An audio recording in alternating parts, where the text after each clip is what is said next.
Hello again, everybody, and welcome into the Take the North podcast, along with Dan Wiederer of The Athletic. I am Mark Grote of 104.3 The Score. Danny boy, what's going on, man? Not much. It's great to see you again. It's great to be back together. It's great to be on this runway toward the start of training camp. And look at that. We got a guest. Oh, he is shining right now, like he always does. Joining us on Take the North is Kevin Fishbain, senior writer for The Athletic, and of course, host of the Breaking In podcast with Kevin Fishbain. And we are happy to have him back on the Take the North podcast. What's going on, Fishbain? How are you, buddy? What's going on, Mark? Was that shining comment the reference to the light off my dome here? Well, it's funny you say that because I have somebody that assists me when I do my limited TV appearances. And the person that assists me told me it's for some constructive criticism. He's one of these people who will not lie. He goes, do me a favor. Make sure when you go on TV, put some powder on the forehead. Nobody wants to see that protruding forehead of yours. So I got so much powder in this place that I am in right now. So if you ever want to borrow some powder, buddy, you just let me know because my dome is showing and shining right now too. All right. That we all know where to go to get our powder. Grote's place. I was told a little bronzer too every once in a while. You guys know that. I showed up to Haugh one day and I was over bronzered, and you guys both commented on it, as a matter of fact. Thought you came straight from the tanning bed that day. But I actually have a question for Kev while we're on the topic in terms of camp. Like, we're out. I know obviously hats are a big thing, but do you have to really over sunscreen the dome when we get out there in those hot days of training camp? It's a good question, Dan. And for those who will be at camp, I've got a couple new hats for the rotation this summer. I'm looking forward to breaking out. You got to compete with Patrick Finley when it comes to good hats.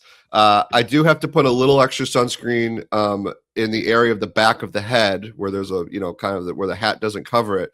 My wife has told me, she said, you have to every once in a while go no hat because otherwise I'm going to get this line right here near the bald. So I'm still, this is like year 3 of the no hair look. So I'm still getting used to that. So some days I might go no hat. Okay. All right. Well, I got that 30 on my desk that apparently everybody uses because I am not there as much as I used to be. So feel free to gobble that up. One of the big reasons we wanted to have you on today, Kevin Fishbain, not just because you give great insights on just about everything regarding the Chicago Bears, is one of your most popular pieces in The Athletic that comes out every year. I love it. I think everybody does too, is the annual Chicago Bears fan survey results. They are out. This is the 7th annual Chicago Bears fan survey results. A whopping 3,500 fans responded to your survey. So, Kevin, if it is possible for you, what are some things, or what stood out most to you about this year's Athletics Chicago Bears fan survey results? Grote, there weren't a ton of surprises, but it was nice to see numerically how excited the fans are about their coach and quarterback. Because as you mentioned, this is the 7th annual. So the first one I did was heading into the 2020 season when the head coach was Matt Nagy, and it was a quarterback battle between Nick Foles and Mitch Trubisky. So I've got some data to compare, and then Matt Eberflus and Justin Fields, and Matt Eberflus and Caleb Williams, and then there was some doubters for Caleb last year. So I guess I'll start there with the Caleb Williams thing. So I asked on a scale of 1 to 5 how confident you are. I said this year, how confident are you that Caleb will be a top 10 quarterback by the end of the year? And what didn't surprise me as much was how many 4s and 5s there were. It was those combined for 83% of the poll there. But the number of people who put down 3, which I feel like is maybe, but I'm not ready to go there yet. Yeah, that dropped dramatically. It dropped 13.7% from last year, which obviously we saw last season that Caleb has done enough for a lot of people to really shrink that total of doubters. So, a lot of the questions about Ben Johnson and Caleb Williams, it's just, again, not surprising. But when you're talking about a Bears fan survey and you see the head coach, how confident are you in Ben Johnson's head coach? 80.1% said 5, and 18 said 4. Again, it's not a surprise, but to see that when we're talking about the Chicago Bears, it's striking. Kev, the conclusion that you draw from everything that you just said is there is a sentiment out there that the Bears are in good hands. And that, again, it's rare for us, the three of us who have been witness to a lot that's going on in that building, and a lot of people that have come and tried and failed, to have that feeling like they're in good hands at the head coach and the quarterback position. I'm going to start with the quarterback, and then I do have a head coach question. But it seemed to me that when you drilled down on where people are expecting to see the most growth out of Caleb, that they're hearing what the coaching staff has been preaching really since the end of last year and all through the offseason. And I believe it was 57.7% expect the most growth in Caleb to come with his accuracy. Yeah, that was the runaway winner. And it was interesting, Dan, because last year I had 5 different options for that question, and none was accuracy, even though his accuracy was not great his rookie year. But there were so many other things that I think people were worried about, holding on to the football too long, which we saw dramatic growth in his second season. I also early game performance. I mean, I think we've all saw that those fourth quarter heroics were tremendous, but the Bears might not have needed them if the offense was better in the first half. He was part of that. So, but yeah, I think people have seen it. Caleb's been upfront about it. Ben Johnson's been upfront about it. Ball placements is going to be a big topic of conversation this summer. Ball placement is always a big thing with the Take the North audience as well. You got to have the ball in the right place, as you guys know. The question I had for you about Ben is when we're talking. We'll get into it later in the show. Carry on, Dan.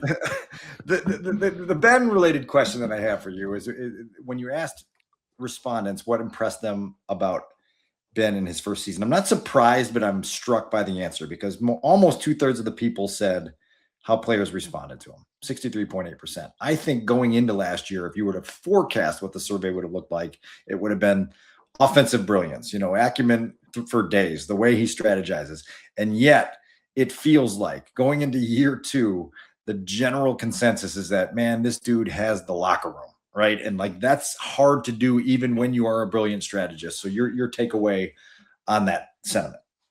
Yeah, I think some of that is still a little bit of the Eberflus effect, right? I think fans are just so taken by the difference between the two when it comes to at least what they can see as how the players respond to him. But yeah, I was surprised too. Play calling only got 17%. Like, this was the best Bears offense in 40 years. And it's a huge reason that they went where they went, because of his ability to create explosive plays. But the post-game videos, and not only that, guys, I think and we wrote about it too, his hyper competitiveness was something that players really responded well to. And I think back to Montez Sweat at the podium. Yep. Dan, I think it was your question to him about Ben Johnson. And here's it wasn't Montez. about Ben Johnson. It was about what created the success, and he went there. He said Ben. Yep. And I think for someone like him, to a defensive guy, to be like, that coach is why we got where we got. I think fans notice things like that as well. So yeah, it was a much bigger disparity than I expected. But yeah, because I'm sitting here being like, guys, how about this Bears offense? You guys have never seen this before. But I think that people know that in addition to calling the right plays, you got to make sure that the locker room has your back. Yeah, and those are the players did respond well to him. I think the top 2 things that you have in the survey in regards to the question of what impressed you most about Johnson's first season, the player's response and his play calling. I was a little surprised. I know that this is more peripheral, not as important. I was a little surprised that his post-game speeches only got 0.9%. I mean, aren't we a good, better, best society? Aren't we all running around wearing T-shirts? Isn't the world? I was a little surprised about that. Were you? Yeah, a little bit. I wonder if people lump that into players responding to him a little bit. It was kind of hard to really separate, personality, post-game season. I also wondered, again, going back to the Eberflus effect, if game and clock management would have done a little better. Because you think back to some of those games last year, some of the fourth quarter stuff. I thought that could have also played a role. But what I like to do with this poll as much as I can is repeat questions and response choices year after year so that you have that comparison. So it'll be interesting this year seeing how they do.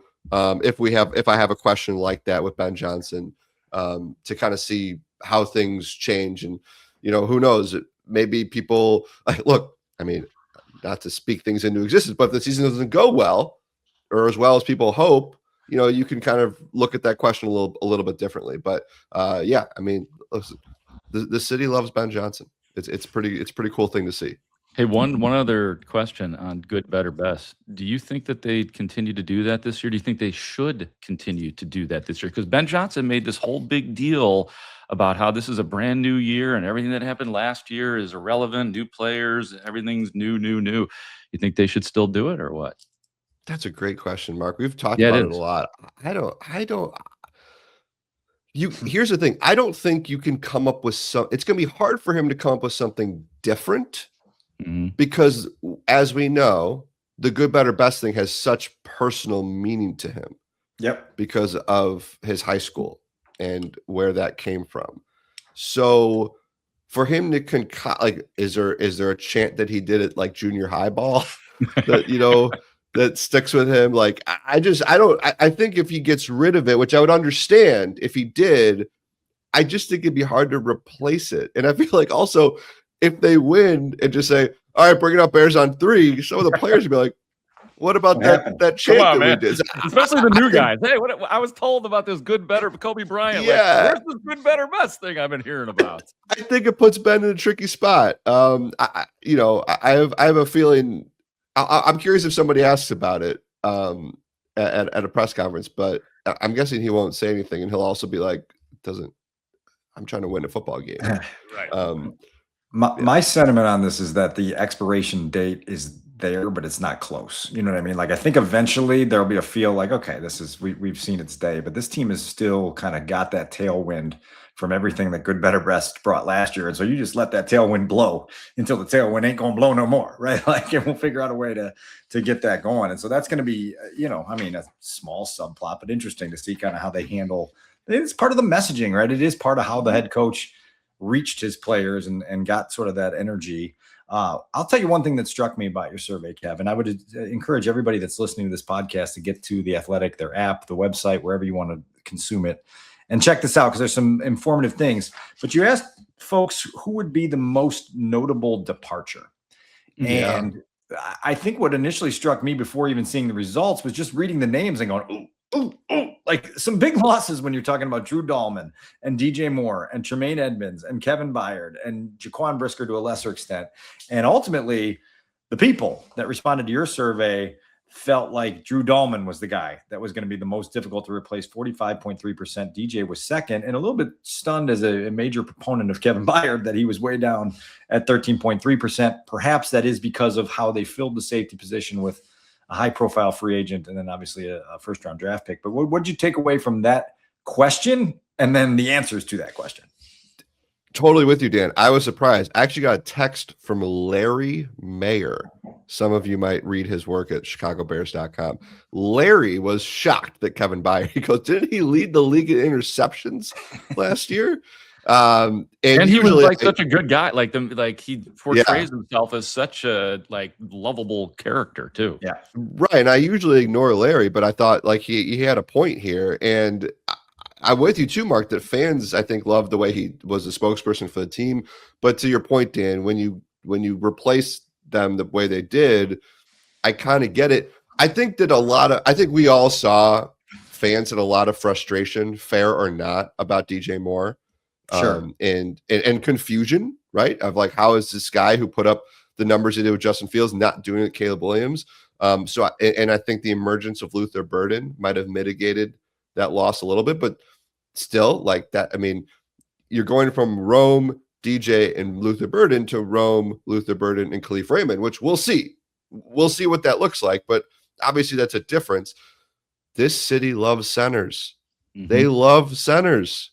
Olin, Hilgenberg, Garza, like there's a history of that position. And I think this front office has been open about their inability to lock that spot down. They finally get the guy. He makes the Pro Bowl. He retires. It completely shocks everyone. What were you doing that day? I was sitting in a delivery room, Dan, looking at my phone and thinking, "Oh, poor Dan's gonna have a lot of work to do today." But I kind of get it. The only surprise I had, and you get your guys taking this.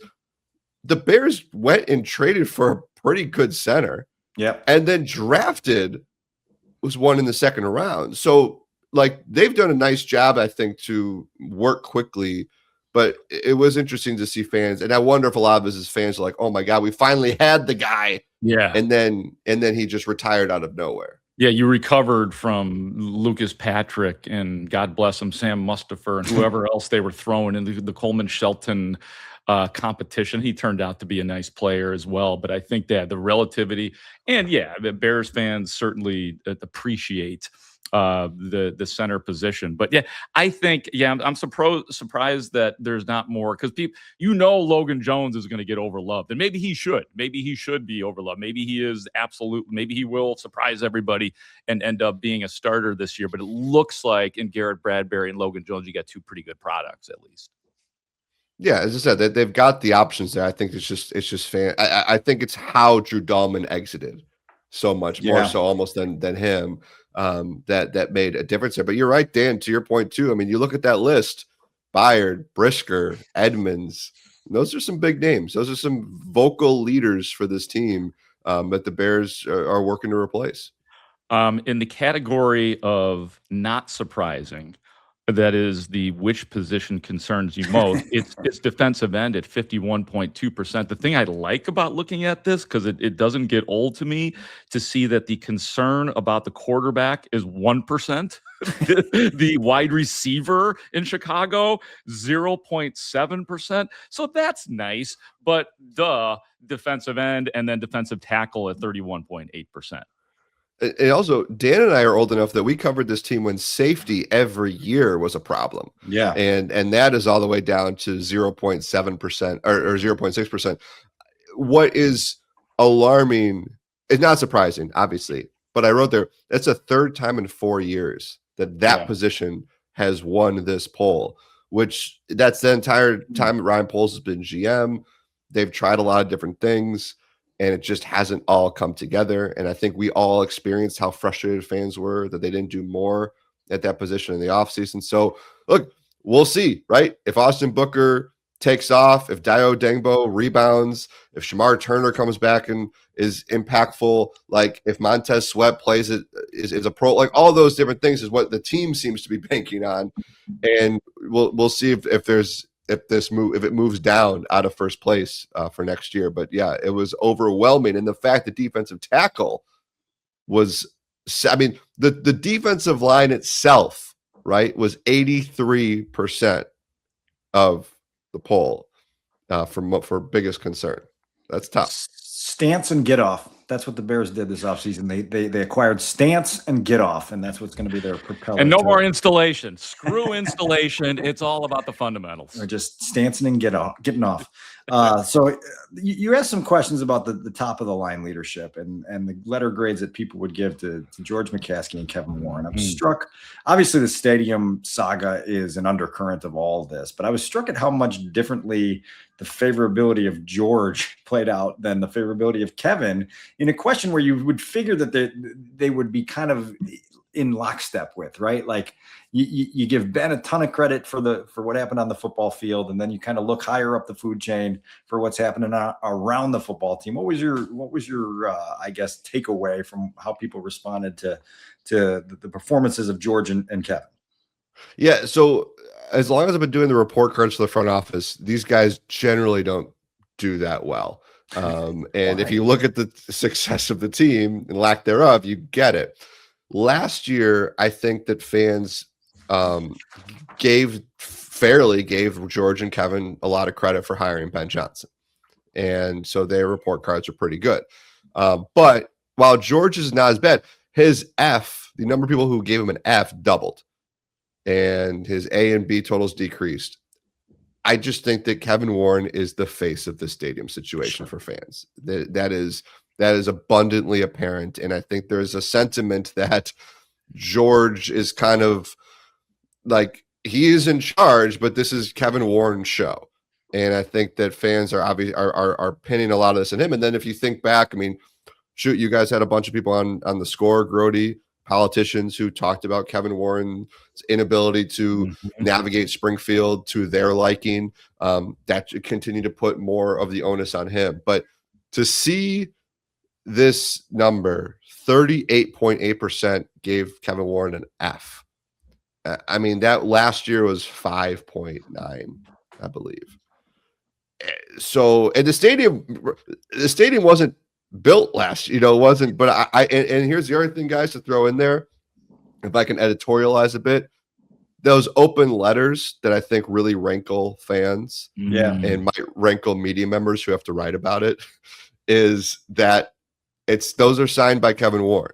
Those are his letters that he puts out there. And I think we saw more open letters this year than shovels in the ground. Yeah, and the that was open very letters, the apparent. timing of those, I think, were distasteful to people in the fan right. base. And I get what he's doing to understand it, but yeah, the days before the Bears-Packers game or on the morning of the season opener, those are the two big ones. But look, it's actually kind of funny, guys. The first survey I did in 2020, so this is a year before the Arlington Heights purchase, John Greenberg kind of said, we should put some stuff about Soldier Field in here. So we had actually a couple of questions about what fans thought of Soldier Field at the time. And then starting in 2021, we've been able to really focus in on the Arlington Heights situation. And that also tells us how long this has gone on. That the Arlington Heights question has been in the survey now for 6 years. Wow. Yep. I mean, I'm well aware. It's unbelievable. One more thing on this question in the Chicago Bears fan survey results in the Athletic of who do you blame most for the ongoing stadium situation. Everyone got 45.1%, the Bears 38.8%, and the shocker is that the politicians who have been pummeled in this town forever only get 16.1%. So that makes it even worse that Kevin Warren is incurring all of the blame. That's the super rankling part about all of this as far as I'm concerned. Yeah, when you're losing a PR battle to Chicago and Illinois politicians, right? I mean, you want to talk about favorability rankings, that you don't want to be lower than them, the way this state has responded to politics. So yeah, Grote, that was one of the biggest, I mean, if I were to vote, I would vote for everyone. I think everyone has had a hand in this. Sure. And that's why I made it an option. And that was the winner, 45%. But to see that gap between the Bears and the politicians, I think speaks to, well, for one thing, you could say the politicians' PR machine is winning that PR battle right now with the team for fan sentiment. And look, the people who did that survey are probably diehard Bears fans. And diehard Bears fans are probably more in tune. I shouldn't say probably. They might be more in tune to the inner politics of Haugh Hall more so than the inner politics of Springfield. And might be quicker. It's a more comfortable situation for a Bears fan to blame the Bears when something's going wrong with the Bears. So I understand it, but yes, it was a notable result in this year's poll. Absolutely. Some of the fun stuff too. I love that you have a question about best Bears quarterback ever, and this is going to make Mark Potash so happy because I did an entire Take the North podcast with him about Sid Luck. Sid Luckman still voted the best quarterback ever for the Chicago Bears. Sid has won this 5 years in a row. Jay Cutler won the first one. And he fell way behind, man. Cuddy did. So Jay had been second to Sid since he lost the battle in 2021. And Jim McMahon's been third. It's been pretty steady. This year, I made Caleb Williams an option. You did not have to write him in. I think that there's probably enough fans who are already anoint him. And Caleb was a close second place. But Jay plummeted. What because happened? I think if you're going to go age demographics here, there's probably some people who, again, I'm guessing here that like the people who are of the age who really watched Jay and appreciated Jay might be like younger fans who would be more willing to put Caleb up there. I say all that noting I'm guessing very few, if any, of our respondents ever saw Sid Luckman throw a football, but they still put him first, which I get. But yeah, again, shoot, if Caleb wins our playoff game, I wouldn't be surprised to see him take the mantle from old Sid next year. Well, and let's not be shocked if Caleb sort of took the J vote, right? Like that he captured the J vote of the more current people that are like, oh no, this is the upgrade, and here's where I'm casting my vote now. But that's really interesting. Somebody did really. Sorry, Dana, you'll appreciate this. There was a write-in vote for Josh McCown against Dallas 2013. Yeah, greatest performance we ever watched, without question. That was a wonderful cold night where Josh just dominated and scored in every drive. We can do a whole podcast on that at some point. Grote, unless you have anything more, it's my understanding that Kevin had a hidden 21st question to his survey that he just declined to ask, and now he's going to throw it at us. You know, I did the pop quiz with Ruthie Polinsky for the last episode. Kev's going to throw a curveball in here and ask question number 21 to us. Here we go, guys. I love montages. I love hype videos.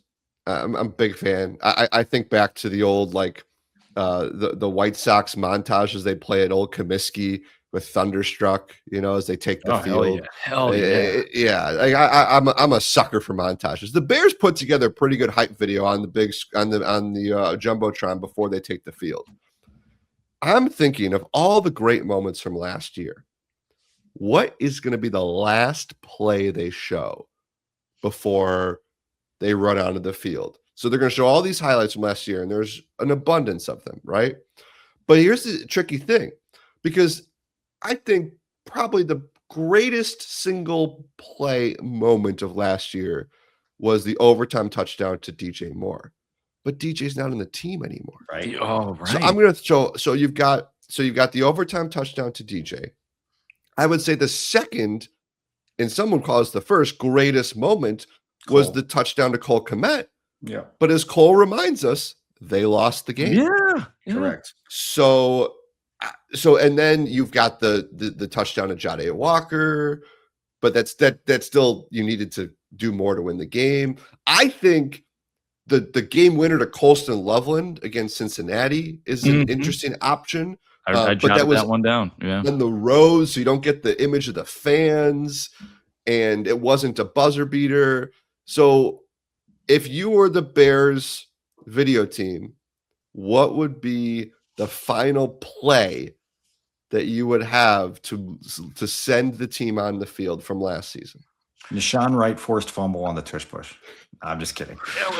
That's what I mean. Shawnee and Byard, they had some big plays too from last year, and they're gone also. So you can't include those. I'm gonna just like Grote, I'm gonna let you answer first. But it's so interesting what you brought up with the Cole touchdown in the final minute of the playoff game against the Rams at Soldier Field. There's so many parallels to the Hester kickoff return in the Super Bowl, where it's just like one of these moments that people will never forget. The adrenaline rush is like through the roof, and yet at the end of the night, it's a loss. And so there is this like tinge of like, oh man, like it would have been so much more fun if that actually led to what it was supposed to lead to, you know? And so those two plays are fascinating to me, because in the 21st century, they may be the two most exciting plays that the Chicago Bears have had, and you could make an argument and put together that list, but they're both on these season-ending losses, which really kind of tarnish them a little bit. Well, and if we are adhering to, and trying to give my answer here, if we are going to adhere to leaving out the walk-off bomb to DJ Moore because he's no longer here. You by the way, Mark, you don't have to do. I'm just saying, I heard. I hear that's something to consider. Right. And then I actually thought the same thing with the Kmet play. Like it's such an unbelievable play, but they did lose the game. So I've got two entries that I'm thinking about here. And it's a fluid situation. I may change my mind. The 4th and 8 to Odunze against the Packers, although it's not in the end zone. So that's, you know what I mean? Like you need the triumphant ending in the end zone, maybe. And then the other one you mentioned as well, the 58-yard pass, Caleb Williams to Colson Loveland. And I say that just because they seem to be the two most promising or hyped, so we're talking about hype videos, hyped players on this Bears offense going into the season. So I guess I haven't been able to narrow it down to one. How about Josh Blackwell's block kick in Vegas? Pretty good. I mean, that's a pretty good. Jake Moody. Yeah. I think I think you really do have to finish this thing with a whole sequence of just the finishes, right? Like you have whatever you have at the start and then just all the fantastic finishes. I've got two thoughts for you here. The first one is if you really just wanted to lean in and stop being family friendly, you just end it with Ben yelling the Packers in the locker room after the playoff win. There you go. That would just, no matter who they're playing, it's like, here we are, we've got the Eagles in town. Packers, and like you just let it rip there at the end. Soldier Field will come alive. I will say that I would go with the DJ Moore overtime walk-off because of the explosion it set off and because it led to, the little Iceman chili freeze there. Mm-hmm. And you just end with that image of Caleb throwing that pass and just being so cool about it afterwards. Like that is the moment that brings the place alive. That's my vote. But look, like there's a lot to choose from, and hopefully that this video team there that puts these things together feels like, hey, we got content finally. Well, also the interesting, Dan, I just thought of, can the content team put good, better, best into a hype video if they decide not to do good, better, best anymore? Oh, wow. You got to have some conversation. Decide that. We've just rubber stamped it. We're keeping it. I agree. I agree. It has been decided. Here at Take the North, we just made the decision. Yeah, we made the call. Over. You're welcome, Bears. Grote, I like the Roma Dunze throw, though, because we now know that image has been, immortalized on the cover of Madden. Yeah. That was a signature moment. But yeah, Dan, I think you could have this smash cut of, because you guys have seen that tweet where it shows like every game, the score, the time, and then it goes play after play. Blackwell, Moody, it goes down the line. Colston, DJ, but I think too, Dan, to your point, like that touchdown against Green Bay, there's a way to show that, and everyone's going to love the moment, and you can show Caleb, and it doesn't need to be like everybody jumping on DJ who's not on the team anymore. I still think that is, you could.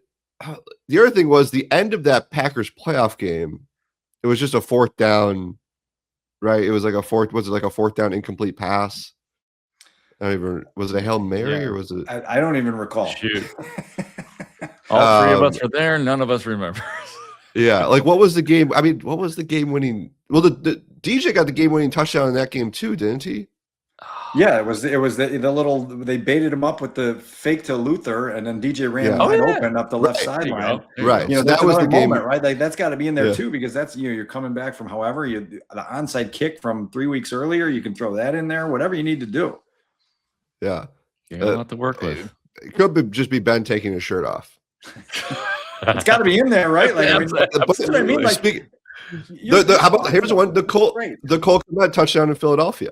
Yeah. I mean, that, in that moment, because this is pre-Packers, that was, it'd be funny if Ben tells the video team, I want the last play against the 49ers. I want the interception against the Rams. All the missed plays, yeah. I want us to remember what we missed and how close we came to even a better record and a better finish.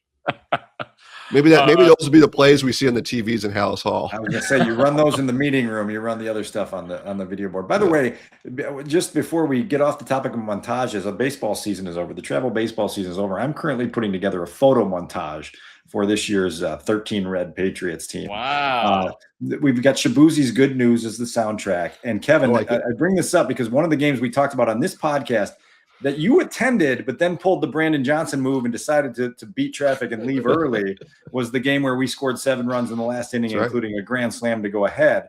I took 4 snapshots from the game changer video of the grand slam. The third is as the second of the 4 runners is scoring on the grand slam. The helmets are flying everywhere. Boys are flying everywhere. It is like one of my favorite images of all time because it was just pure bliss. And so like putting together a montage, you're describing all these other things. I'm like, if you get that moment and you're able to capture it and just put it out there, it's a lot of fun. So I figured I'd bring that up. Didn't last year's Glenview Patriot montage include a certain father coach running to home plate to celebrate and having to? It was running to the outfield after we got a center field to catcher double play to end the game in Cooperstown. That's Chris Konasek. Great fan of the Bears, great fan of the podcast. He embarrassed himself, and appropriately though, and then he was allowed to have that moment as well. A couple more things, Mr. Fishbain, before we let you go. We are on the verge of training camp. What is center stage for you when we step on the grounds of Bears headquarters here in about a week? Yeah, Grote, I'm going to be really focused on that number 5 linebacker battle. I want to see, you're going to be following the progress of Keyshawn Elliott. Is that we didn't get to see Keyshawn Elliott in minicamp and in OTAs. Let's see what he looks like out there. I mean, to me, it's all Caleb and do we see improvement in the accuracy? Because I mean, I don't know if you guys remember, training camp wasn't very good for the offense last year. It was a lot of hiccups, and there was a video with the net too that caused a big stir. Yeah, I just like, this will be my 14th training camp and probably the 14th time I'm sitting here being like, I just want to see the quarterback sustain drives consistently. Obviously, last year it worked out pretty good, even though it wasn't great in training camp. So you want to see the growth there. The center position is going to be interesting. How's Braxton Jones? Can he just nail down that left tackle spot from the get-go? How much 13 personnel are we going to see from early on? Is that going to be really a staple for this team? And then I really am curious, and Dan and I talked about this during the spring practices. Every year at training camp, we talk about like vocal leaders, and we talk about offense versus defense and all this stuff. And we've always had Jaquan Brisker as the guy, as the juice, as the guy who is just going to be the Energizer Bunny for the defense. And now who's that guy? You don't have Brisker, you don't have Byard, Tremaine Edmonds a little bit, but you don't have him. Like, who's that guy? Is Grady? Grady should be. Jalen Johnson is not as rah-rah, but certainly can be. Tyreek Stevenson, this is a big year for him. I think you can put him in that category. But like, I want to see is Kobe Bryant and Dylan Thiedemann have expressed they're not rah-rah guys, but does Kobe Bryant start to, they spoke glowingly about him this spring. That's someone I'm really excited to watch practice. But who's going to be the guy that provides the juice for the defense? Well, it's too early for Thiedemann, but I have heard from multiple people in the building that the sharpness of his competitive edge is more than they thought it was. And that was one of the things they leaned into when they drafted him. And it was just like, man, the way he operated in the spring, like this dude is like one of those guys that Ben wants, where it's just like, I'm here to play football, and when I play football, I'm here to rip your heart out. And so we'll see if Thiedemann shows any of that during camp. I wanted to take you to the second stage, right? We're off center stage, and you got a chance to kind of the side stages here. What's one under the radar, either storyline or a sleeper player or something that's just kind of in the periphery? We've got to get into the periphery in August. Like August is made for the periphery. So where are you going to go when you get that opportunity to go to the periphery? So this might be a little media bias because we already know he's a great quote, but Khalif Raymond is fascinating to me because we talked earlier about you essentially went from, you lost DJ Moore, you moved Luther Burden up, and you bring in Khalif Raymond. And I mean, it seems like Ben Johnson loves the guy, and obviously they wouldn't have brought him in if he didn't. Is that someone that can help provide things, just not even from a production standpoint, but by the way he practices? And that we kept hearing that from coaches, like the way he operates is just something that Luther Burden can look to, Roma Dunes they can look to, the rest of the offense can look to. He can make a difference for Caleb Williams. Shoot, that number 3 receiver last year, Olamide Zaccheaus, was Caleb Williams' favorite target most of the summer. He had a great training camp. So does Khalif Raymond fill that role? So I'm very fascinated to see, because as much as we talk about 12 and 13 personnel, this team's going to be an 11 a lot. And that number 3 receiver is Khalif Raymond. That's an important role he has. He knows the offense. But he's not necessarily a guy that you think of putting up huge numbers. And I'm curious to see how he kind of embraces that opportunity. Yeah, I would pair that too, Dan and Kevin, with what is Xavier Thomas? What can Ben Johnson get out of him? How much will he actually contribute? Just because I think that there's a lot of mystery relative to his other than special teams, relative to his college numbers. That is kind of an early project, I would say. Fish had no thoughts on that. He just decided. No. I think it's a great thought. I mean, listen, training camp. The other thing about training camp, though, is what do we always notice? The guys who are fast. Oh yeah. And so he's somebody who's going to be like, he's going to catch everyone's eyes. Yeah. That worries me a little. Yeah. Yeah. Who's going to lead the team in preseason receptions? Oh, that's and a hard why one. Will it be J.P. Richardson? Man, what about hard time? Maurice Alexander, hard time. Maurice Alexander, that's a good one. Yeah, he's up there. Good Maybe chemistry Walker. with Tyson Bagent too, and believe me, Tyson's going to get a chance to throw the football around in August. I think. I don't think Caleb's going to see the field much in those 3 preseason games. Oh man! Hey, we're always looking for a hero in the preseason and in training camp, and Lord knows we'll have them. Mr. Fishbain, senior writer for The Athletic. He is the host of the Breaking In podcast with Kevin Fishbain. Kevin, tell us all about the podcast. Who do you have up and running right now? How would you like to direct people to your very unique podcast that you perform? Thank you, Mark. You can find it at youtube.com/@breaking-in with Kevin Fishbain. You can find it on all of your listening platforms. We talk about sports, journalist origin stories. I've got a lot of fun episodes coming up. I'm trying to think if there's any I can give away to you guys. I don't know if I can on the air, but I can tell football fans that there's some really fun ones that'll be ready for August and September. And I will also note, because I mentioned him earlier, if you have not, go back and listen to the Jeff Joniak episode. Oh, okay. I have not listened to that yet, and I would love listen to Jonesy open up about sleeping in radio studios in the 80s. You will get an even greater appreciation for the work ethic of one Jeff Joniak. I am glad to say that all three of us have our own unique relationships with the voice of the Bears, Jeff Joniak. Fishy business, Kevin Fishbain. Thanks. It really means a lot that you would take your time to come on with us here for 42 minutes and 8 seconds on the 502nd episode of the Take the North podcast. Thank you, and congratulations to you guys on episode 500. That's a very incredible accomplishment, and I'm thrilled to be on with you. Thank you. Well, that's going to do it for us here today. And so for our guest, Kevin Fishbain of The Athletic, for my co-host, Dan Wiederer of The Athletic, and both of these guys are key contributors to 104.3 The Score as well. I can't wait to get back into that regular cycle over there on 670 as well. For our executive producer, Adam Studzinski, I am Mark Grote, saying thank you so much for listening to and watching the mighty Take the North podcast. Great talk. See you out there.